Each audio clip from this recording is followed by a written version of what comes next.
دونوں جسٹس صاحبان نے لاہور ہائی کورٹ کے 2 سینئر ترین ججز کو نظر انداز کرتے ہوئے تیسرے نمبر پر موجود جسٹس عالیہ نیلم کو چیف جسٹس بنانے کی سفارش کی تھی.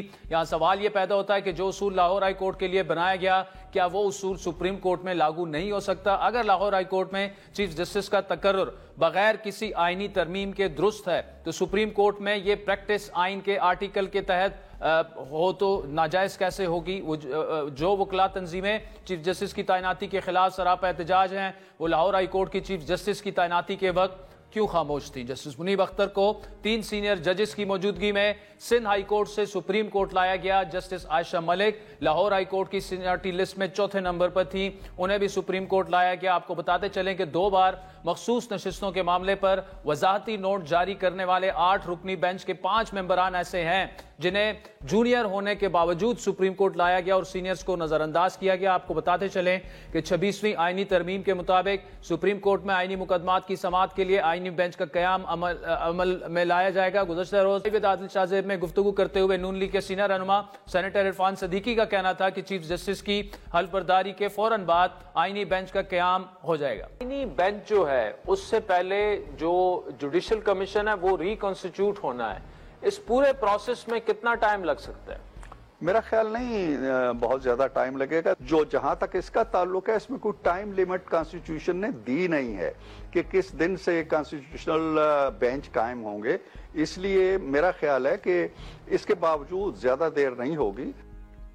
آئینی ترمیم کے مطابق آئینی بینچ میں تمام صوبوں سے برابر ججز ہوں گے. سینئر ترین جج آئینی بینچ کا پریزائڈنگ جج ہوگا. آئینی بینچ کے سوا کوئی بینچ سپریم کورٹ کے دائرہ اختیار آئین کی تشریح سے متعلق معاملہ نہیں دیکھے گا. آئینی بینچ میں کم از کم 5 ججز ہوں گے. متعلقہ تمام درخواستیں یا اپیلیں آئینی بینچ کو منتقل کی جائیں گی, جبکہ سپریم کورٹ کے سینئر ترین جج جسٹس منصور علی شاہ نے چیف جسٹس کو خط لکھ کر مخصوص بینچ میں بیٹھنے سے معذرت کر لی ہے. جسٹس منصور علی شاہ نے یہ خط 23 اکتوبر کو چیف جسٹس کو بطور سربراہ پریکٹس اینڈ پروسیجر کمیٹی لکھا. جسٹس منصور علی شاہ نے خط میں تحریر کیا کہ پہلے بھی لکھا تھا ترمیمی آرڈیننس پر فل کورٹ بیٹھنے تک وہ خصوصی بینچ کا حصہ نہیں بنیں گے. انہوں نے خط میں سر تھامس مورے کا قول بھی لکھا جس میں جب سیاستدان اپنے عوامی فرائض کی خاطر ذاتی ضمیر کو ترک کر دیتے ہیں تو وہ اپنے ملک کی تباہی کی جانب مختصر رستے پر رہنمائی کرتے ہیں. انہوں نے لکھا کہ ہم اقتدار میں رہتے ہوئے اکثر بھول جاتے ہیں کہ اس ملک کے لوگ ہمارے اعمال کو دیکھ رہے ہیں. تاریخ کبھی معاف نہیں کرتی. جہاں ایک جانب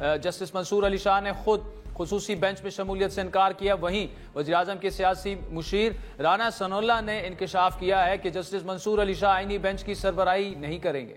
یہ تاثر کافی حد تک درست نہیں ہو گیا کہ منصور علی شاہ صاحب کا راستہ روکا گیا ہے؟ راستہ تو ان کا رکا ہے, لیکن ان کے راستے کے رکنے میں حکومت کا یا کسی اور کا کوئی عمل دخل کم اور پی ٹی آئی کا جو ہے نا وہ زیادہ ہے. آئینی بینچ کے سربراہ تو خیر وہ نہیں ہوں گے. امین الدین خان صاحب اور جو بندو خیل صاحب ہیں وہ بھی بڑے آنریبل جج ہیں. ان کے آنریبل ہونے, ان کے آنیسٹ ہونے, ان کے کمپیٹنٹ ہونے میں بھی کوئی شک نہیں ہے. ان تمام معاملات پر بات کرنے کے لیے ہمیں جوائن کیا ہے سینئر سیاستدان فواد چودھری نے, جبکہ اس کے علاوہ بریک سے پہلے آپ نے قمر زمان قاہرہ صاحب کی گفتگو بھی سنی اور ہمیں حسن رضا پاشا صاحب بھی جوائن کریں گے. Fawad Chaudhry sahab, thank you so much for joining us. یہ بتائیے گا آئینی ترمیم ہو گئی, آیا افریدی صاحب چیف جسٹس بن چکے ہیں, اس کے بعد جو وکلا تحریک حامد خان صاحب نے اناؤنس کی ہے کتنی اثر انداز ہوگی, پر اثر ہوگی یا کامیاب ہو سکتی ہے یہ تحریک؟ حامد خان صاحب نے کیا کرنا ہے؟ حامد خان صاحب تو ایک ٹوٹل فراڈی ہے. دیکھیں نا, وہ بیسیکلی تو جب تک فائز عیسیٰ رہے تو انہوں نے جو ہے وہ ان کے ساتھ خوش آمد میں رہے, آخری مہینے میں ان کے خلاف ہو گئے. اور یہ جو ایک حامد خان صاحب کا تو مطلب آپ لاہور میں جس سے بھی پوچھیں گے وہ آپ کو بتائے گا کہ یہ جو مسئلہ ہے کہ اپنے چیمبر کے ججز لگوا کے پریکٹس کرنا, یہ تو ایک ٹپیکل ان کا ہمیشہ سے یہی رہا ہے. اس سے زیادہ اس لیے انہوں نے کبھی کسی چیف جسٹس کے خلاف وہ نہیں ہوئے اور ہمیشہ ہر چیف جسٹس کے آنکھوں کے تارا بننے ہی کی انہوں نے جو ہے وہ کوشش کی ہے اور وہی رہی ہے. سو انہوں نے کیا تحریک چلانی تھی اور کیا کرنے, وہ پہلے فغار چودھری کے ساتھ تھے, پھر انہوں نے فائز عیسیٰ جو ہے اس کے ساتھ رہے, پھر اس کے بعد وہ درمیان میں بندیال صاحب کے ساتھ رہے اور اب پھر اس چیف جسٹس کے ساتھ ہوں گے. انہوں نے کیوں تک انہوں نے ان کا تو روزگار وابستہ ہے چیف جسٹس. اچھا ہی ترمیم میں پی ٹی آئی کی قیادت کو مولانا نے آن بورڈ لیا تھا, ان کے ساتھ مل کر ڈرافٹ بنایا, پھر پیپلز پارٹی نے اس پر ایگری کیا. کیا پھر اس کے بعد آپ سمجھتے ہیں کہ موجودہ جو لیڈرشپ ہے پی ٹی آئی کی, انہوں نے ٹھیک طریقے سے ہینڈل نہیں کیا اس معاملے کو؟ پہلی بات تو یہ کہ جو پی ٹی آئی کی لیڈرشپ ہے, یہ تو دیکھیں نا بڑا سیدھی بات ہے. پی ٹی آئی کی جو لیڈرشپ جو ہم لوگ تھے, ہم لوگوں کو فارغ کیا, ہم لوگوں کو پہلے جیلوں میں ڈالا گیا, ہمیں جو ہے وہ ٹھڈے مکے مار کے نکال دیا گیا سیاست سے, ہمیں الیکشن نہیں لڑنے دیے گئے, اور ہمیں پھر لوگوں سے ریپلیس کیا. تو اسی لیے جو زیادہ تر لوگ آپ کو تحریک انصاف میں آپ نظر آتے ہیں, وہ اسی لیے تو ان کا مسئلہ یہ ہے کہ وہ اسٹیبلشمنٹ کے لنکڈ لوگ ہیں. ان کا جو ہے وہ پی ٹی آئی سے تو اتنا گہرا تعلق ہے نہیں. تو جو پی ٹی آئی کے جو لوگ تھے, جو ہم سب لوگ تھے, ہم لوگوں کو تو قاعدہ ایک پلان کے تحت ہماری سیاست جو ہے ختم کرنی کی ہے, اور ہمیں ریپلیس کیا اپنے لوگوں سے. ظاہر ہے یہی ہوا. اس کے بعد جو کانسٹیٹیوشنل امینڈمنٹ کی بات اگر آپ کر رہے ہیں, یہ بات آپ کی صحیح ہے کہ انہوں نے خود, آپ کو یاد ہوگا رؤف حسن صاحب نے وسیم بادامی کے پروگرام میں یہ کہا کہ کانسٹیٹیوشنل بینچ بنانے کی تو تجویز ہی ہماری تھی, ڈرافٹ ہی ہمارا تھا, لیکن جو آئی انڈرسٹینڈ جو بات یہ کر رہے تھے, وہ کر رہے تھے جو انڈیا میں کانسٹیٹیوشن بینچ بنائے جاتے ہیں, جیسے 5 یا 7 جو ٹاپ سینئر ججز ہیں وہ بیٹھ کے بناتے ہیں, اس میں گورنمنٹ کی ڈسکریشن نہیں ہوتی. یہاں پہ تو گورنمنٹ نے اپنی ڈسکریشن رکھ لی ہے کہ میرا خلاف کیس ہوگا اور میں پھر بتاؤں گا کہ کن ججوں کے پاس جو ہے وہ کیس ہونا جائے گا. تو جو بنیادی پرنسپل ہے, nobody can be a judge is in his own cause, انہوں نے تو وہی وائلیٹ کر دیا. سو یہ تو اسکیم جو ہے وہ بڑی مختلف ہے اس سے. فواد چوہدری صاحب, لیکن ادھر مذاکرات تو ہو سکتے تھے نا. مولانا کے لوگ یہ کہہ رہے ہیں کہ ہم میں سے کافی ساری چیزیں جو ہیں پی ٹی آئی کے کہنے پر انہوں نے اس ڈرافٹ میں شامل کروائیں, وہ ووٹ دینے پر بھی راضی ہو گئے تھے. اس کے بعد پتہ نہیں صبح کیا ہوا کہ وہ مکر گئے. اتنا بھی شاید انہوں نے یقین دلایا کہ اگر ہم حق میں ووٹ نہیں دیں گے تو مخالفت میں بھی ووٹ نہیں ڈالیں گے. اور آپ نے دیکھا اس دن نہ کوئی احتجاج کیا پی ٹی آئی نے, صرف 10-12 ووٹ جو ہے مخالفت پہ پڑے. نہیں وہ صحیح ہے, پی ٹی آئی نے تو کوشش, ظاہر احتجاج کی وہ کیپیسٹی اور وہ ساری چیزیں تو ہیں ان کے سامنے جو بھی ہے. لیکن دیکھیے نا, جو پہلی بات تو یہ ہے کہ عادل یہ جو ترمیم کی گئی ہے اتنی محنت لگا کے اور یہ کر کے کہ پتہ نہیں ہم اس سے کیا اچیو کر لیں گے, وہ اس کا تو دیکھیے فائدہ نہیں ہونا. یہ پش بیک آئے گی جوڈیشری کی طرف سے. اوور آل جو اسکیم بنائی گئی ہے وہ بہت ہی احمقانہ اور بچگانہ ہے.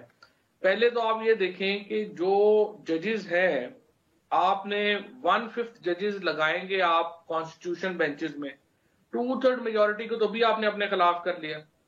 پھر آپ ہائی کورٹس کے اندر جو یہ ایک پیپلز پارٹی کی ایک بڑی انفارچونیٹ یہ پالیسی ہے کہ یہ صوبائیت کے اوپر مبنی اپنی لا رہے ہیں. 18ویں ترمیم نے پاکستان میں فیڈریشن کی بنیادیں ہلا دی ہیں, کیونکہ نیچے ڈیولوشن نہیں ہوئی سٹیز میں.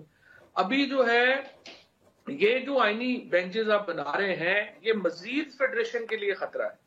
اور یہ بڑا انفارچونیٹ ہے, سیاسی قیادت جو ہے وہ صوبائیت کو فروغ دے رہی ہے بجائے اس کے کہ ہم اپنے ملک کی ایک فیڈریشن کو اور اس کو جو ہے وہ دیکھیں. عدلیہ کو آپ نے بطور ادارہ ہلا کے رکھ دیا ہے اس ترمیم سے. یہ پی سی او سے زیادہ اس کی حیثیت نہیں ہے اور اس نے رہنا بھی نہیں ہے. آپ دیکھیں گے اگلے چند ہفتوں میں جو ججمنٹس آئیں گی وہ اس پوری اسکیم کو میڈیا میٹ کر دیں گے. عدلیہ میں کیا اس وقت فیلنگز کیا ہیں فواد چوہدری صاحب, کیا آپ ایکسپیکٹ کر رہے ہیں؟ اور جسٹس منیب اور جسٹس منصور علی شاہ جو ہیں, کیا وہ ریزائن کر دیں گے یا رہیں گے؟ کیا دیکھ رہے ہیں آپ آگے؟ ابھی لاہور ہائی کورٹ میں 2 ججز سپر سیڈ ہوئے تھے اور اس کے انہوں نے تو ریزائن نہیں کیا. لہٰذا اب جو سچویشن ہے اس میں یہ تو طے ہے کہ منصور صاحب یا منیب صاحب تو بالکل ریزائن نہیں کریں گے, کیونکہ جو ہائی کورٹ میں 2 ججز سپر سیڈ ہوئے تھے ان کی تو ظاہر ہے کہ جو فائز عیسیٰ صاحب نے اور باقی جو سپریم جوڈیشل کونسل ہے انہوں نے ایکچولی تو ان کو انفٹ قرار دیا تھا to become the chief justice. یہاں پہ تو پولیٹیکل ڈیسیژن ہوا ہے, تو آئی ڈونٹ تھنک سو منصور صاحب اور منیب صاحب ریزائن کریں گے, بلکہ I can firmly tell you کہ وہ ریزائن نہیں کریں گے. پھر کیا ہوتا آپ دیکھ رہے ہیں آدمی بینچ جو بنے گا فواد چوہی صاحب, جوڈیشل کمیشن ریکنسٹیٹیوٹ ہوگا, اس میں وزیر قانون بھی ہیں, اٹارنی جنرل بھی ہیں, 5 پارلیمنٹیرین بھی ہوں گے. زیادہ تر معاملات جو ہیں یہ تو اب آئینی بینچ کے پاس جائیں گے. اب موجودہ عدلیہ میں جو 8-9 جو جج صاحبان ہیں جنہیں ہم خیال ججز کہا جاتا ہے, کتنا اثر انداز وہ ہو سکتے ہیں سب کچھ پر؟ بالکل دیکھیے نا, 8-9 نہیں, یہ تقریباً آئی وڈ سے 17 میں سے 13-14 ججز ہیں جو اس چیز کے ہم خیال ہیں کہ عدلیہ کو آزاد ہونا چاہیے, جو اس چیز کے ہم خیال ہیں کہ آئین کو سپریم ہونا چاہیے, جو اس چیز کے ہم خیال ہیں کہ سپریم کورٹ کی بطور ادارہ جو ریلیونس ہے اس کو بحال کرنے کی ضرورت ہے. صرف 2-3-4 ہیں جو کہ ظاہر موجودہ رجیم کو آؤٹ آف وے جا کے سپورٹ کر رہے ہیں. تو یہ جو اس وقت کنسنسس ہے جوڈیشری میں, یہ بڑھتا جائے گا. کوئی بھی ادارہ, کوئی بھی شخص اپنے اختیارات کو اتنی آسانی سے تو نہیں جانے دیتا. سو آئی بلیو کہ یہ جو ہوا ہے معاملہ, اس کے نتیجے میں یہ ایک پش بیک آئے گا اور آپ دیکھیں گے کہ زیادہ ججز اس میں جو ہے وہ شامل ہوتے جائیں گے. اور ابھی تو جو ہائی کورٹس کی جو اختیارات ہیں 199 کے, وہ ابھی تک برقرار ہیں, کیونکہ اس کے اندر یہ ڈالا گیا ہے کہ جو صوبائی اسمبلیاں ہیں وہ ریزولوشن کریں گی تو وہ that will take an effect. تو اب پہلے تو دیکھنا ہے کہ کے پی کی اسمبلی تو یہ ریزولوشن کرے گی بھی کہ نہیں, اور وہ کانسٹیٹیوشن بینچز شاید بنائے ہی نہ. باقی ہائی کورٹس کا بھی دیکھتے ہیں کہ وہ کیسے جو ہے وہ اس کا آتا ہے رد عمل. لیکن میرے خیال کے اندر آپ کو سپریم کورٹ سے تو پش بیک ملنا شروع ہو جائے گا. کبھی بھی آپ یحییٰ آفریدی کو, منصور علی شاہ کو, اطہر من اللہ صاحب کو, منیب اختر صاحب کو, یہ جو ہمارے اظہر جعفری صاحب ہیں, یا محمد علی مظہر ہیں, یا شاہد طاہر وحید ہیں, عائشہ ملک ہیں, ان لوگوں کو باہر رکھ کے تو آپ نہیں سپریم کورٹ چلا سکتے. اچھا, رانا صاحب کے بقول, رانا صاحب کہہ رہے ہیں کہ جسٹس منصور علی شاہ کا اگر رستہ رکا تو اس میں حکومت یا کسی ادارے سے زیادہ پی ٹی آئی کا کردار ہے, انہوں نے ان کو کنٹروورشل بنایا. آپ اس سے ایگری کرتے ہیں, ڈس ایگری کرتے ہیں؟ ان کے فیصلے پہ عمل درآمد کس نے روکا؟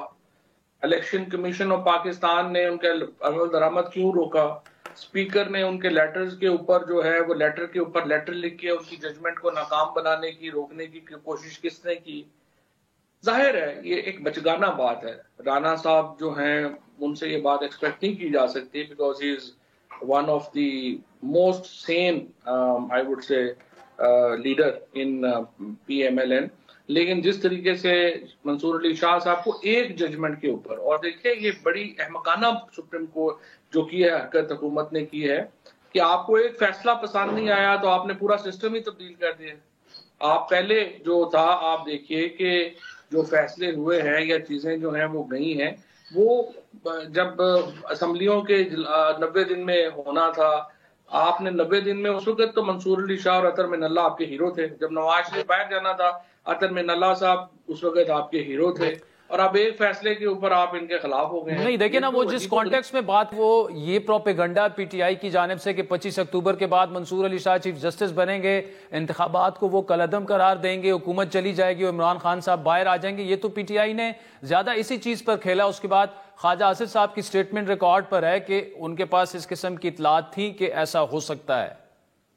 یہی تو میں کہہ رہا ہوں نا, خواجہ آصف کی بیان تھے نا یہ. تو دیکھیں, اگر آپ نے سمجھتے ہیں کہ پی ٹی آئی کا پروپیگنڈا اور ان کی بات اتنی افیکٹو ہے کہ حکومت اس کے اوپر پوری عدلیہ کا نظام ہی بدل دے گی, تو پھر تو گاڈ ہیلپ دس گورنمنٹ, پھر کیا کہا جا سکتا ہے. کیونکہ اگر ان کے پاس کوئی کسی کا, نہ ان کا کوئی نیریٹو ہے, نہ ان کی کوئی پولیٹیکل اسٹریٹجی ہے. آپ دیکھیں, آپ کسی سے بھی پوچھئے جو ان کے حالات ہیں, اصل پرابلم یہ نہیں ہے. پرابلم یہ ہے کہ یہ حکومت آئی ہے فارم 47 کے اوپر جعلی الیکشنوں کے نتائج بنا کے. الیکشن تو یہ 8 فروری کو بری طرح ہار گئے تھے. اب مسئلہ یہ ہے کہ یہ جو ایک انہوں نے لاسٹک والی شلوار پہنی ہوئی ہے, جو ہی ان کو خطرہ ہوتا ہے کہ تحقیقات ہوئی تو ہم تو ننگے ہو جائیں گے, اس کو روکنے کے لیے یہ بہت اوور سینسٹیو ہے ہر بات کے اوپر. فلانے جج کی, فلانے چاچی کے, پھوپھی کے, ماسی کے پتر نے یہ کہہ دیا ہے تو جناب اپنا اس جج کے پیچھے پڑ جاؤ. فلانے نے یہ کہہ دیا ہے اس کے پیچھے پڑ جاؤ. چونکہ دیکھیں, آپ کی جب چور جو ہوتا ہے نا, وہ ہر وقت ڈرتا رہتا ہے کہ اب میں گیا, تو اس کی وجہ سے یہ حکومت نہیں چل پا رہی. ان کو اپنے پہ بھی یقین نہیں ہے. اور یہ جو خواجہ آصف کی بیان جس کو آپ ریفر کر رہے ہیں, یہ یا جو باقی آپ دیکھیں کتنے سطحی بیان ہیں، اور اس سے آپ اندازہ لگا لیں کہ ملک کتنے سطحی لوگوں کے حوالے کر دیا گیا ہے۔ Chaudhry sahab thank you so much for joining us. ناظرین وقت چاہتے ہیں ایک بریک کا، جس کے بعد حسن رضا پاشا صاحب ہمیں جوائن کریں گے ہمارے ساتھ۔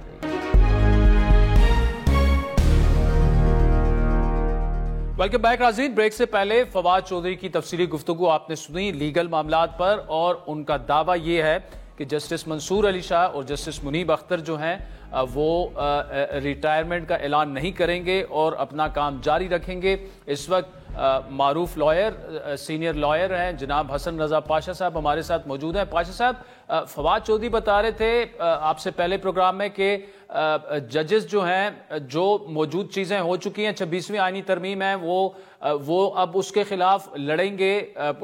میجورٹی جج جو ہے اور منصور علی شاہ صاحب اور منیب اختر صاحب جو ہیں وہ ریزائن بھی نہیں دیں گے۔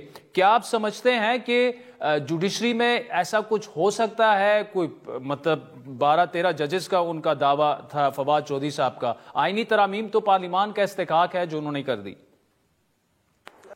دیکھیں، اس میں تو کوئی دوسری رائے نہیں ہے کہ پارلیمان کا استحقاق ہے، اور پارلیمان نے 2/3 میجارٹی جو کہ آئین میں دی گئی جو پروسیجر تھا اس کو اڈاپٹ کرتے ہوئے امینڈمنٹ کی۔ اور عادل صاحب، کچھ چیزوں پہ ہمیں بھی تحفظات ہیں، لیکن ہم یہ سمجھتے ہیں کہ یہ کب تک کھینچا تانی چلتی رہے گی؟ ٹھیک ہے، پارلیمان کے جو اختیار ہے اس کو تسلیم کرنا چاہیے، اور آپ دیکھیں کہ شاید مستقبل قریب میں کچھ اور بہتری کے لیے یہی حکومت کچھ چیزوں کو رول بیک کر دے اور کچھ چیزوں کو ایڈ ان کر دے، یہ بھی ممکنات ہیں۔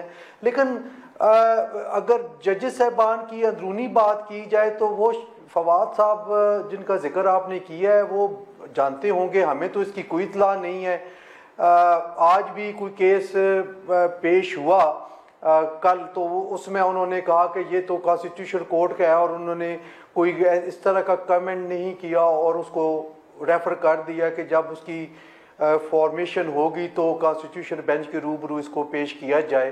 تو میرا یہ خیال ہے، میں ذاتی طور پر سمجھتا ہوں کہ ڈیزگنیٹ چیف جسٹس یحییٰ آفریدی صاحب اس پوری سلاٹ میں واحد جج ہیں جو کہ یہ اہلیت رکھتے ہیں کہ دونوں گروپس یا 3 گروپس جو بھی بنے ہوئے ہیں سپریم کورٹ آف پاکستان میں، ان کو ایک ٹیبل پہ بٹھا سکتے ہیں اور بات چیت کر سکتے ہیں، اور بہتری کی امید نکل سکتی ہے۔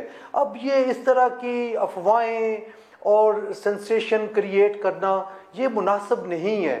ہمارا بہت بڑا ادارہ ہے، بڑا مقدس ادارہ ہے جس کو سپریم کورٹ آف پاکستان کہتے ہیں، اور پورے پاکستان کی عوام کی نظریں اس پر لگی ہوئی ہیں، تو بہتری کی توقع بہرحال رکھنی چاہیے، آپٹیمسٹک رویہ ہونا چاہیے، اور اس قسم کی افواہ سازی کوئی مناسب چیز نہیں ہے۔